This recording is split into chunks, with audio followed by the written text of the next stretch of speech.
I always had my book open and ready before any teacher in school even called out a page number. The difference between me and the other students was that while the teacher explained everything in the blackboard, some took notes, some wrote notes to each other, and I spent every second of that class drawing. And none of my drawings ever had anything to do with the class. I thought no teacher ever paid attention to me until my geography teacher approached me in the end of his class and asked me, "Why do you waste your time coming to school? You should just stay home and draw all day." 30 years later, I still agree with my teacher. This is the Comics Diligence.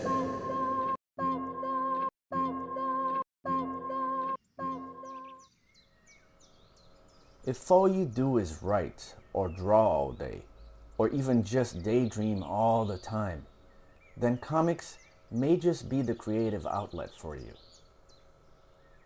The pages of a comic book can make you quietly question in meditation about the most insane of subjects. And it can also erase every thought from your mind by throwing every impossible action at you. Every story needs stormy and calm moments, allowing the reader's mind to race and then to relax, contract and expand, shatter and rebuild. Some stories need a lot of hectic moments, some a lot of calm ones, and some strike a balance between them. The tendency is for dramas to have more quieter plots than, let's say, comedies or action. And I really want to get into the core of stories one of these days, but today I want to talk about those calm pages. You know how in real life, before a massive storm, there is a period of unusual tranquility, when nature is eerily silent and the world seems to have fallen asleep? I'm sure you know the term, the calm before the storm. That's how I see these types of pages. Nothing is orderly forever, just like nothing is in a constant state of chaos. Today's page is one of those pages where everything feels calm and boring, but it's anything but that. It's the buildup of narrative tension. Tension has many faces, and my favorite type of tension in storytelling is the one that disguises itself as a quiet moment and boils beneath the surface, raising your expectations for a sure explosion without giving away any clues for what's about to happen later on. I am very aware of the fact that as far as tension goes, violence is an absolute bestseller all day long. But even though I love violence in movies, for instance, like in American Werewolf in London or Fright Night, I didn't want to recreate a classic. Come to think about it now, I should have. I mean, it doesn't hurt to make money, right? It'd be so easy to just splash blood with large canines on every page of my book. So why didn't I do that? Well, because I get bored very easily.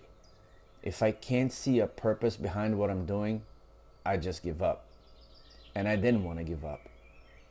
All that copy and paste shit is not for me, and I think there is more to vampires than fangs and blood. There is a creepy side to them that is rarely explored because of social taboo. So, if I'm obviously going to die one day, why not leave behind something that messes with that social taboo? I was never one who cared for authority, traditions, hypocritical morals, and taboos. So I decided to play around with that, like the Greeks did with their mythology. I'm not a hypocrite. I enjoy violence in comics. That's not the issue here. But I think there's a strange difference between enjoying the type of comics you read and enjoying the type of comics you make. Eventually, there will be some violent moments in my book. This is a vampire book after all, and some violence is obviously bound to happen. But I'm a weird guy and I felt that I should make a weird book, not a genre one. With that said, I wanted to create a book that felt like the calm before a volcanic eruption, with quiet moments, small quakes here and there, small cracks that split the surface open to release some pressure, only to close again and repeat that dance, or that waltz, over and over again, until the final blowout, like a pressure cooker. In this page here, an apparently calm, boring page, I used 3 old tricks to keep things interesting. Number 1, composition. The script gave me 3 panels to work with. Most of the dialogue is in that last panel, which meant to me that I could clutter my first and second panels with closer shots of the characters without worrying too much about having the balloons in front of them.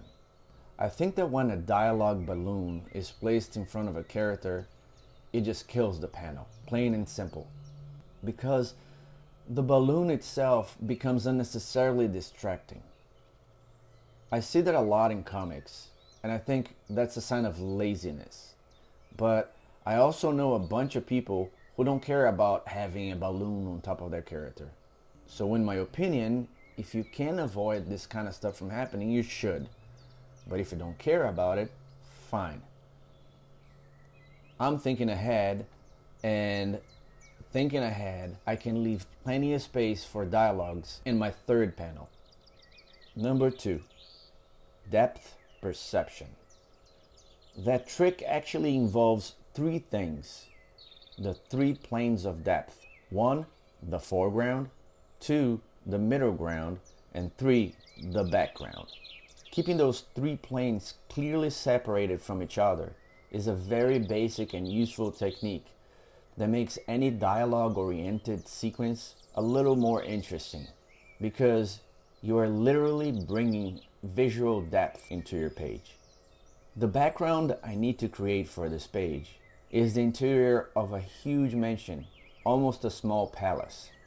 And I'm going to illustrate that background loosely, like it's out of focus. The trick here is to strike a balance between the details of a crowded room with a lack of details in the art rendition, just giving the reader a little hint of what's behind the main focus, which is the speaking character or characters. I tend to make my foregrounds darker than the middle grounds, and the background the lightest thing in the page. Because one time, after hiking to the top of a mountain in Oregon, I noticed something very interesting while looking at the landscape. The further each row of mountains stood from me in the distance, the lighter they became. So as soon as I got home, I tried illustrating that, and I loved it. And I've been drawing and coloring like that ever since. Number 3, placement, light and shadows. The character placement within a panel, combined with the contrast of light and shadow, is my final trick. I place the characters in each of the frames in a way that will guide the reader's eyes down the page easily. And to make it even more interesting, I chose to do that in a zigzag pattern. Why a zigzag pattern? Is it because it's a dynamic shape? Sure, but it's mainly because zigzag patterns remind me of those long trips I used to take down the mountains to the coast of São Paulo in Brazil, which can be pretty unnerving and nauseating. And this entire sequence is supposed to feel that way. Snaky, twisted, and nauseating. The calm before the eruption. That powerful force that's really just boiling beneath the surface.